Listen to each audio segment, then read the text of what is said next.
Welcome to the Becoming babyREADY podcast, your podcast for queer family planning. My name is Sam, and throughout this podcast, you'll hear me have conversations with professionals who work alongside people who want to start and grow their families, as well as parents of intentionally created families. Everyone I speak to identifies as being part of the 2S LGBTQIA+ community. This is your opportunity to learn answers to questions you didn't even know you had. During the recording of this podcast episode, Michelle and Bridget were parents to 4 children that they had through a variety of means. Today you get to listen to all of the different journeys and types of pathways they chose to create the family that they have today, and you get to learn about how big their family will be in the near future. Welcome. Today, I am really, truly excited to introduce you to Michelle and Bridget, and they're going to tell us, to start, about their family. Welcome, the two of you. Tell us who you are and about this beautiful family that you have. Thank you for having us. We're really excited to be here. Yeah, thanks. Sure. So we have 4 children right now. And we have had them in various ways of starting our family. We always, when we first, even probably before we got married, we first got together, we talked about lots of different ways that we wanted to have a family. And it always involved foster care, adoption, birth, maybe some other ways that we'd have family, but it always was like a variety of ways. And we always wanted to be different and like kind of an amalgamation of our experience and our culture, and just like, you know, being like a found family, kind of like the LGBTQ experience. And so we've have 4 kiddos, a couple foster care to adoption, and then a couple that are birthed. And so and our experience runs the gamut of different kinds of ways to have kids, from IUI, IVF, like adoption, foster care, and all that.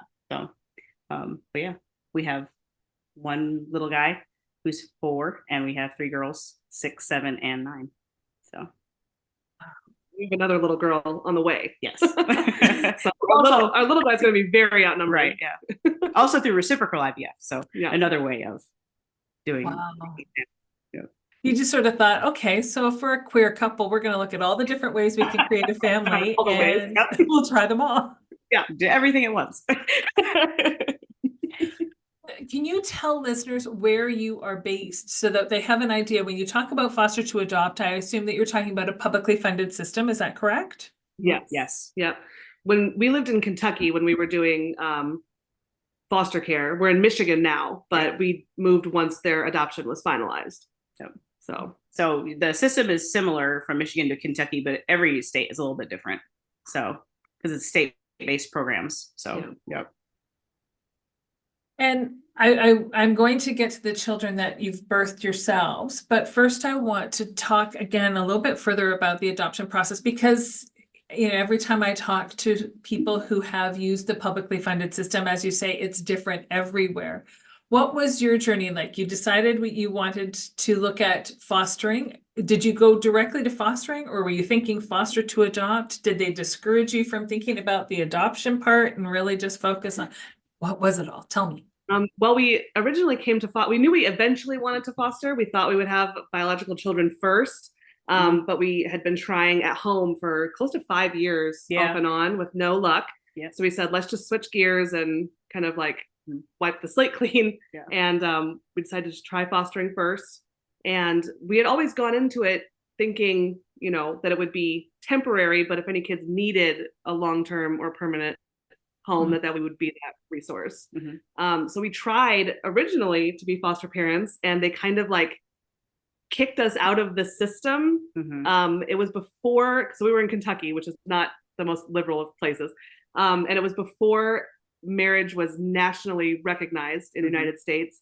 And so they wouldn't recognize us at all as a couple. They said that we had to fill out all the paperwork as if we were roommates. So we all had to have we both had to have separate paperwork. And like, they wanted like, something like psych evaluations and like other stuff that they were not asking some of the straight other couples for at all in our training group. Yes. Mhm. And so one of the workers took us aside and was basically like, they're not going to let you through this process. They're not going to let you finish it. So you might as well stop wasting your time. Yeah. And so we took like was it 6 months? Maybe 6-month break and no, pause. I think it was more than that. Maybe a year, and just kind of took a step away and did different things. Didn't really focus on family building or making that choice, but then came back to it when state is Kentucky specifically or the national federal you know marriage equality marriage recognition went through, and then we decided maybe we should try and revisit it.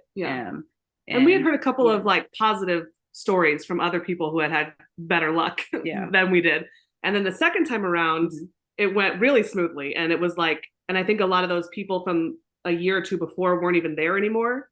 And so a lot of the attitudes had changed. The social workers and the trainers that we worked with were very different. I think maybe a quarter of our class were same-sex couples that we went through with. So I think a lot of people had probably been waiting for that moment when they would be recognized as a regular family, I guess. And I remember in the training classes, there was a lot more conversation about how much they need foster parents, how much they need like families and people who are willing to have kids. There's a lot more conversations about cultural competency and like just transracial and transitioning, it's like in intercultural experiences.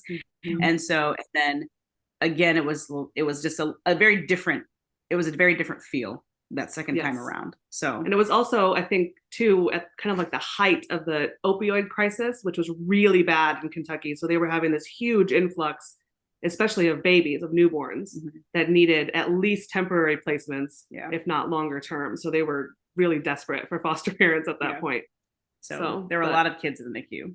Yes. So we got through the training process, and we hadn't actually quite finished up our paperwork when our social worker called and said, we have, 2 little ones that need a placement, like immediately, can I come by in like 2 hours, sign the rest of your paperwork, and you can go get them, essentially. So we were in a graduate school final together. Thankfully, we finished it before they got the call. We were like, we gotta go. Yeah. But it was really interesting. And we actually, there was another foster parent that had a couple kiddos, and she ended up having had them before, and they had come back into the system, and like those kiddos were actually the ones we were going to originally have. And then she was like, I had them for like a year or two, and I'd love to have them back in my home. And then we had the girls that we have now, and they came with us instead. So it was really interesting, kind of like you said about the last podcast, where like these like families kind of come together and come apart and come together, and it's so interesting. It is. And then to stay, I mean, in some cases you get to stay connected too, right? Once the children are adopted, if they're not adopted by the foster parents, which is, I think is such a cool piece of the foster system when it can play out the way that is best for the children, right? And keeping foster parents in a child's life often is what's in the best interest of the child if they've been with that foster parent for any length of time. So I think that's pretty cool. So you ended up with both children at once. So you went from zero and graduate studies to 2. Yep. So, and they were 17 months old and 2 weeks old. So yes. Wow. Are they biologically siblings? Yes. Yep. Mm-hmm. It was a whirlwind for sure. There's not a lot of sleep was had those first couple months. And we were actually throwing a baby shower for one of my good friends that day, and I had to call her and be like, we're going to be a little bit late. And she was like, it's okay, I totally understand. So we showed up at her baby shower, I know, with 2 new kids, and everybody was like, what happened? We had this tiny baby, like she was still in preemie clothes. She was fit like in your hand like to like the middle of your forearm. And I remember just holding her, in the party, just kind of, she was wrapped up around me, but holding her in my hands and being like, oh my gosh. What do I do now? It was the first time I'd held such a small baby ever. Like I had never held a newborn baby. It was but it was awesome. I would think that very few people hold a baby that small, even if they've had their own children, right? Most babies are not premature babies in preemie size. So I mean, and whether we give birth to a 10-pounder or not, they feel fragile and new. So I can only imagine then when you start shrinking that size down, that you think it. Even our kids that, you know, they were born full term, like when we were first holding them, it's like, God, you're so small. Yeah. You're more bendy than I realized. Yep. It's so true. It's so true. So how did you navigate that? I mean, you literally get the call in the morning. This is happening later the same day. Did one of you go shopping while the other one got the house ready? Thankfully, we were required to have all the basics to pass our home study. And we kind of go overboard with most things. So we had most everything that a baby or toddler could need. And then some. At that point, yeah. So we had like at least a couple of outfits in like every size, you know, just because we didn't know what size they were going to be. And we had, you know, 2 cribs set up, thankfully, and you know, so we were mostly ready, I think.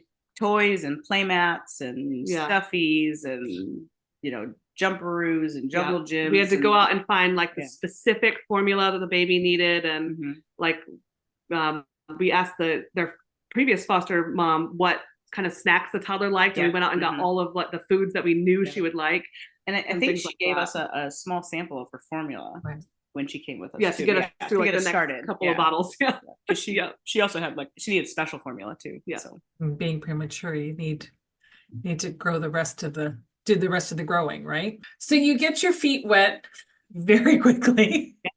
Kind of in a flood, but you get your feet wet with this whole parenting thing and decide, okay, this gig's okay. And then how long was it until you had the actual full adoption? Very long, kind of drawn out process. And a lot of it was just because of like the legal system. You know, it just their birth parents appealed the original like termination decision, and then that decision sat on someone's desk for 9 months without even being looked at. It just there's no real reason. Yes, a lot of it was just you know, court delays. So judge delay.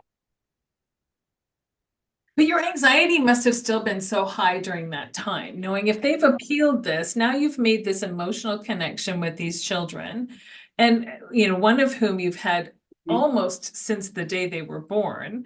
So they really only know you as parents, these 2 children. And then you hear about an appeal and you're thinking, what do we do?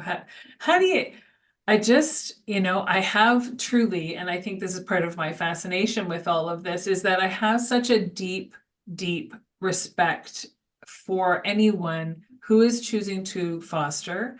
My wife's grandparents were foster parents, and they, you know, her grandmother used to tell just stories about the children that would come through their doors. And you have to have such a huge heart to know that there's a chance that these children won't be staying, and that you are there to give them the best, safest space until they're reunited with their parents. Ultimately, one of the hardest things to like really even conceptualize or just to manage, because you have to give them like 100% of yourself, and it has to be an unconditional, like you are there and you're their parent, and you're helping them, you're raising them, you're growing them. But you also have to keep in the back of your mind that this is temporary. So that's something that is like a really personal, like mental battle. I think, like because you have to give them all the kids, everything that you have. But you also have to remember this is temporary, you know, always keeping that in your mind, and knowing that you're also helping them grow and in raising them, but you also are thinking like, what can I do things to help the parents? Can I do things to like, because we'd have visitations with them. And so we'd be thinking like, okay, if they ask me a question, what can I say that could help them? Or what can I do that could help them? Or how can maybe I can ask, you know, offer this information or this and that. But it's a very precarious balance. And it's just hard. I mean, I think one of the things that a lot of people say, oh, I can't, you know, you're such a giving person, like as a foster parent. But I think it's also something that people, the emotional part is really challenging. Like, and it just is, you know. It's also, I mean, you're also, you know, raising kids that need a lot of help, but are also just, they're kids, they're fun, they're beautiful, so it's just a joy to be able to help somebody, to be able to, raise children and play with them and have them learn things. And even, some, our kiddos, they had some delays too, because of, their, that first life experience. But we also we went through so many different like therapies and trainings with them, and they like grew so much in that time, that first like 6 to 9 months or a year we had them, like, and from things that, I was like, are they even gonna ever be able to do this, to like doing so much more. And like where they are now is like kind of phenomenal based on where we started. Yeah. It can be hard to tell that they had as many delays as they had, which is pretty cool. Yeah. That is pretty cool. But that's a lot of commitment on your part to helping them. That get emotional to that piece point and too, the helping those kids through those issues that's the hard work. Yeah. That's really hard work. But they're worth it though. Absolutely. Oh, absolutely. And I can only just imagine that day that the children are finally yours and that there isn't any more back and forth. There probably wasn't enough tissue in the world to kind of help you process some of those emotions.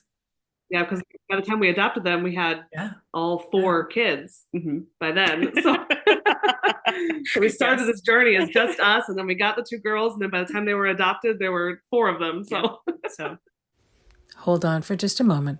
We'll be right back. It's Sam from babyREADY. If you have been listening to this podcast, then you know that the focus is to help you find answers to questions you didn't even know you had. And now you get to do it in person. On Saturday, June 8th at the 519 in Toronto on Church Street, I am hosting an in-person event where you get to come and listen to different people speak about the work that they do to help members of the queer community start or grow their families through parenthood. For more information, visit my website, www.babyready.info. Okay, so then how does that happen? What you had 2, you're thinking, great, we've got this family. Oh, we need more. When we decided to go the doctor route instead of trying at home, it was still very much, we thought that the girls were going to go home, that they were going to be reunified. So it was still very much like, this is temporary. So let's also focus, like, let's do both things at once. Yeah. So we went to the doctor and told her kind of like our, journey up to then. And she's like, okay, well, if you had that much trouble at home, it's probably going to take at least 3 to 6 months minimum. And that's without needing a ton of extra intervention. And we were like, okay, that's cool. So, the baby that was in our home was 6 months old at the time. So we're like, that's perfect. Like, it'll take till she's like a year old. And then, they'll be about the same age gap as these other 2, and it'll be fine. Except that it worked on the first try with our first IUI. And so, yes. So our first biological child is only about 15 months younger than the baby was. Yep. So, yeah. And then again, when we waited a little longer for the next one, just in case it happened again. But Bridget got pregnant again on the first try. Yes. So, yeah. So, yes. And this new baby, Bridget got pregnant again on the first try. I don't think there's very many members of our community who want to hear that. We tell people all the time, every time we talk about like our birth history and birth story, like, this is not normal. Not typical. Yeah. Takes 3 to 6 months. It takes 3 to 6 months at least. But the doctor told us too, like, and that we found out later that the reason it wasn't happening at home is that I wasn't ovulating correctly. So I needed assistance. Like, I needed that trigger shot to like force the timing to be correct. So we to go to a doctor either way. Yeah. Eventually. So, but she responded really well to the trigger shot. So everything worked in the way it was supposed to as soon as that happened. So yeah. And then when our littlest was probably about 2, we started talking about Michelle carrying, because she had never experienced having a biological child and has always wanted to. Although she's always flip-flopped on the idea of being pregnant. Yes, for about 15 years. Like, okay, I think I want to. Wait, no, I don't think so. And so it was a lot of back and forth. But we finally started looking into ways for her to get pregnant. And her job at the time had fertility benefits, which we had never had before. And so we were like, well, let's just skip straight to IVF since she was older at that point and everything. And so we went through that process and did, an egg retrieval and all this stuff. And then unfortunately we had 2 early losses with both of our transfers. And so we decided we had 1 vial of our donor sperm that we used with our other 2 children left. And so we decided, since I've had good luck in the past, let's do reciprocal IVF so it can still be your biological child, but hopefully we'll have a better chance of it sticking. Yep. And we just really lucked out because on this round, we only had 1 embryo that made it to that day 5. Yeah. Stage, and thankfully it ended up the genetic testing came back normal and all that stuff. And so I don't know, it was just very lucky this time around. So last year was very difficult. We had a lot of hardship, a lot of loss and stuff. And so this time around, you're lucked out. So absolutely. So you've had a lot of emotion around the whole parenting journey, a lot of ups and a lot of downs. What did the 2 of you do to support yourselves through all of this? Because it's not an easy journey fostering. It's not an easy journey adopting, especially through the public system. It's not an easy journey doing fertility treatments of any kind and going through losses and things like that. So what are the 2 of you doing for you? We're best friends too. So we do a lot of over talking about things between the 2 of us. Over this whole journey of being parents in different ways and ups and downs, we talk so much about what's going on, how we're feeling, how things are happening. For us personally, we rely a little bit on therapy and things like that. We probably should do more of it. We don't. I do more now. We had more time. We probably would. But we just I think doing things we enjoy, doing having a little bit of self-care here and there, going places we enjoy, having vacations, but mostly just trying to enjoy even though the experiences can be difficult and challenging, enjoying the wins we did have. So enjoying the time with the kids when they were in foster care and we weren't sure if we were going to be adopted, just enjoying and having as many great experiences we could with them, seizing the moment really and doing as many things with them, going to different activities and helping them learn and just having fun and making experiences and memories. And then, throughout the birth process, again, talking about what's going on, talking it through, having a support system. Because when we were in Kentucky, we were a part of a pretty robust and awesome birth community and just parenting community.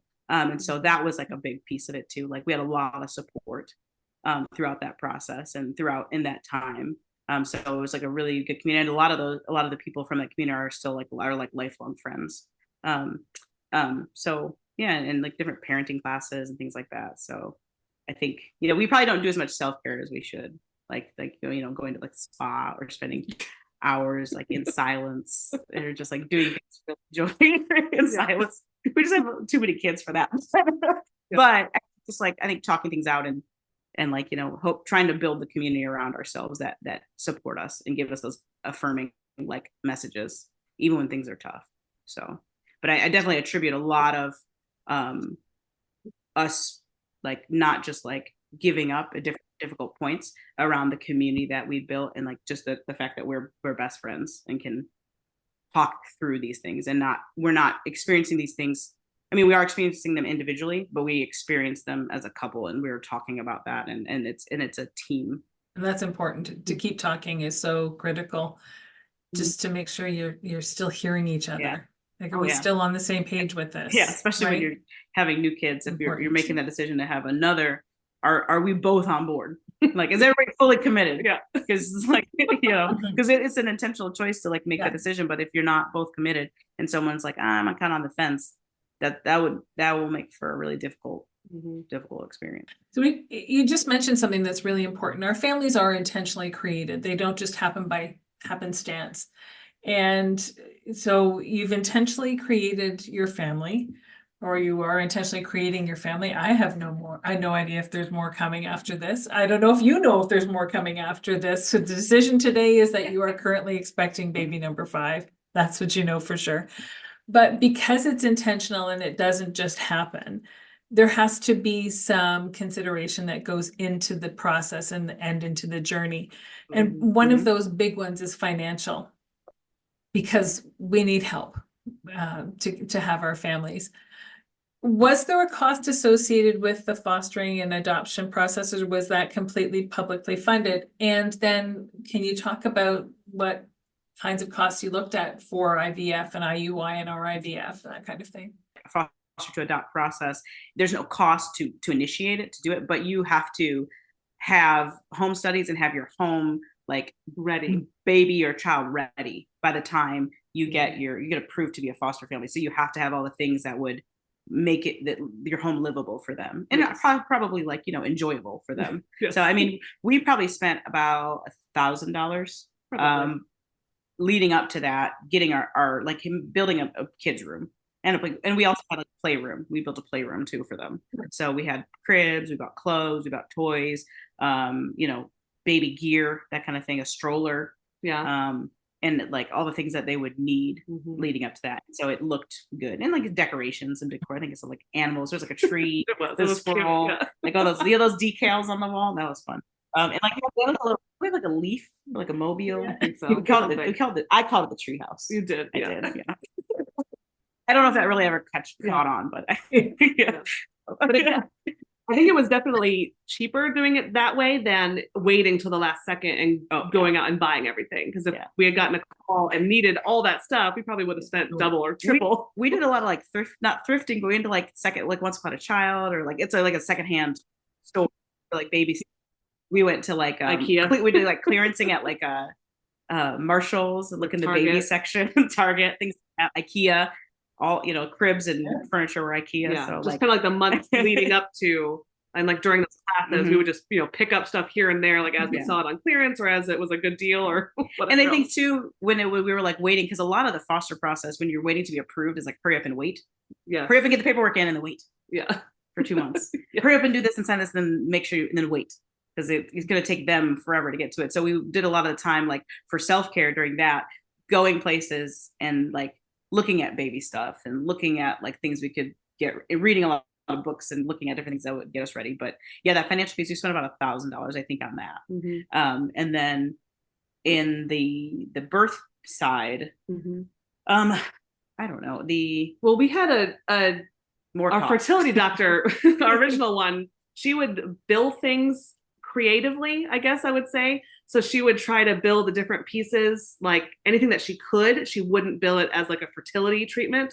She would bill it as like just regular labs or like a routine ultrasound or whatever. Endocrinology checker or something like, you know, things like that so, you could. So very. Yeah. So it was more likely that your insurance would cover it. Is that the idea? But the donor sperm, I think, was the biggest cost on our first like couple birth. It was close to $1,000, I think.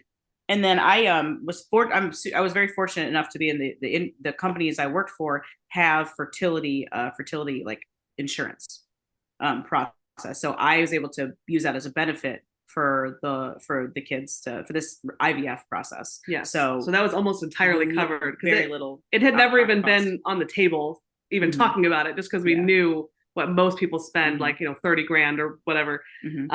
So it was never even something we considered until she got this job with fertility benefits. And we were like, this might actually be a possibility.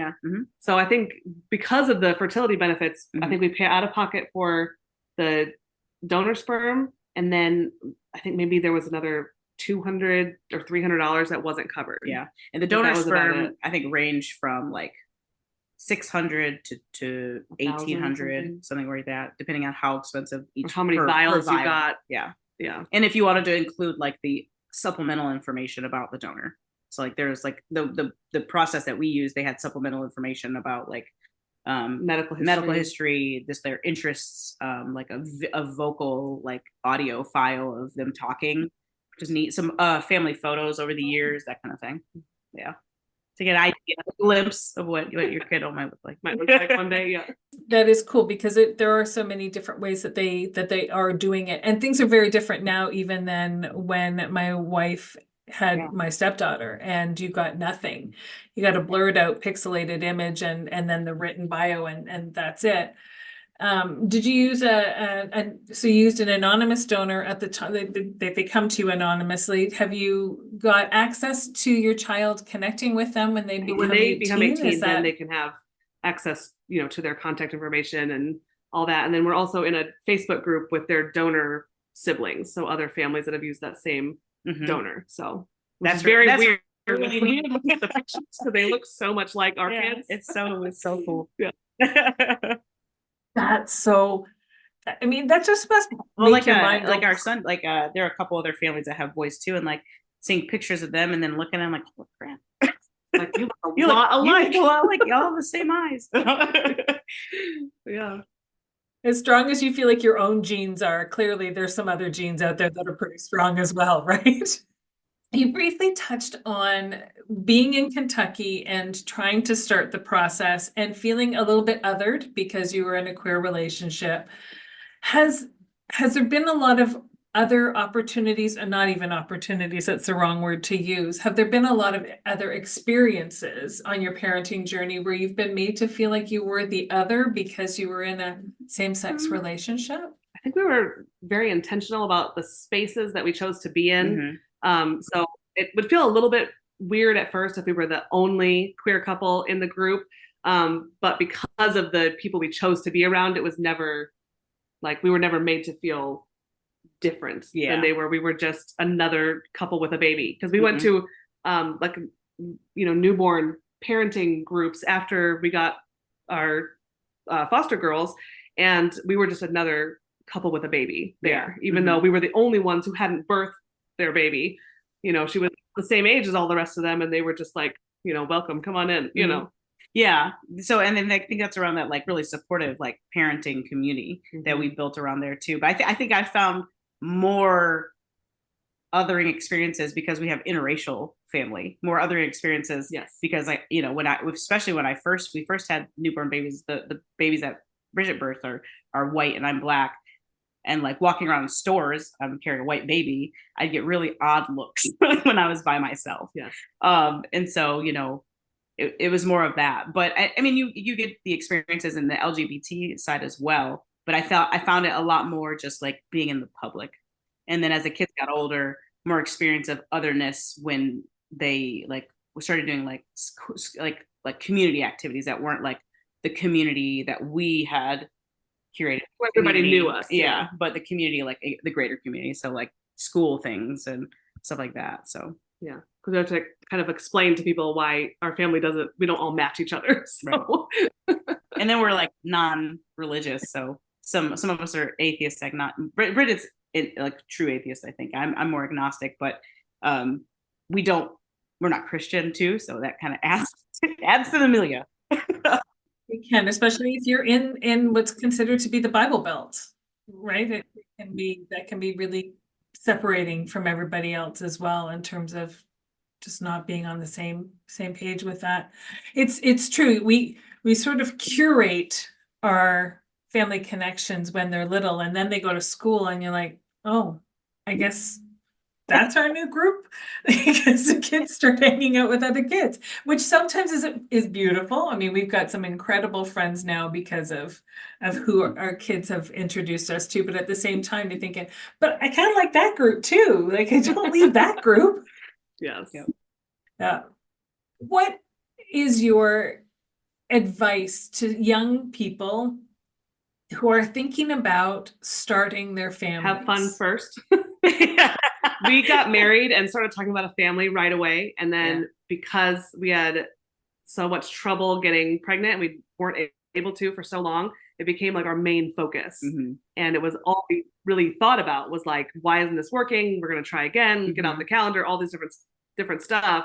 So instead of having fun and traveling and doing fun, like newlywed things, we were all like focused on that. So Yeah. I would say have fun first and wait a while. Absolutely. Yeah. If you can tell, we're kind of like problem solvers. We found like a problem and we're like, okay, we got to dive into this. We got to analyze it, pull it apart. We got to fix it.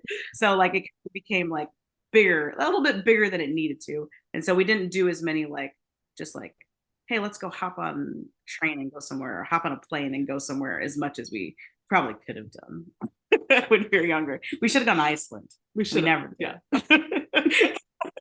Yeah, you don't necessarily want to take a family of many to Iceland because it's not anymore. inexpensive. When we first got married, though, it was those like really, you could take those like really cheap flights, you know, to Europe.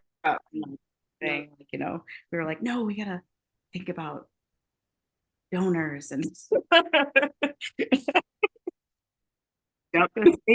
save our pennies. Yeah.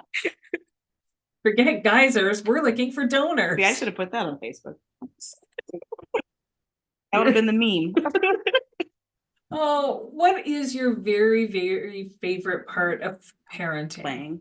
Playing. Yours is. Playing games with the kids. Yeah. I think watching them grow, like watching them learn something new, or just like have one of those like mental developmental leaps, like go from like saying like a couple words to being able to say like a whole sentence in like a day, and you're just like, whoa, where did you learn how to say that? Or where did that come from? Or just like the point at which they like start developing their own personality and start to have their own like kind of idiosyncrasies and quirks. That's really fun. Mm-hmm. Yeah. I think just being able to have a hand in the people that they're becoming it's huge. Like we see them interact with other people outside of our family, and they're just so kind and like try to include everyone. And we're like, oh, we helped do that, right? Just don't watch them play at home, right? That's a different story. That's a different story. Yeah. It's really neat. It's just being a parent is such a cool opportunity, if that's something that you want to have as part of your life, like to be able to grow, to help somebody grow and become a person and become a citizen of the world. Like that's a really precious opportunity, but it's not the opportunity that everybody wants, but you know, it's if you do, I think it's a very, very cool opportunity to have. And we also homeschool too, so getting to teach them things and getting to be part of that process and watching them learn. And I've taught almost all 4 kids to read so far, and just watching them kind of take off and being able to do things on their own is very cool. That is super cool. And it is a different kind of fun when you know that skill is something that you help them hone and develop, versus the credit going to someone else, which isn't to say teachers don't deserve credit for the work that they do, but it's kind of fun. That's pretty cool. I just think that's pretty awesome. I want to thank you both for taking the time to chat with me today, sharing your story with the world, and providing some inspiration and hope to those who may be struggling with IUI and needing to potentially think about changing their path and redirecting their thinking process, because there are other options out there, and sometimes it just takes a matter of stepping back, taking a deep breath, and then looking for those. Yeah, I think being open to different opportunities and possibilities and not closing yourself off to those is probably the best advice. Absolutely. Absolutely. Thank you so much. Thank you for joining me today on the Becoming Baby Ready podcast. If you have a story that you'd like to share, or you know someone who might, if you're a professional who works in the capacity of helping people start and grow their families, and you identify as being a part of the 2S LGBTQIA+ community yourself, then please don't hesitate to reach out. We always have room for more stories to share, and there's always more learning to do.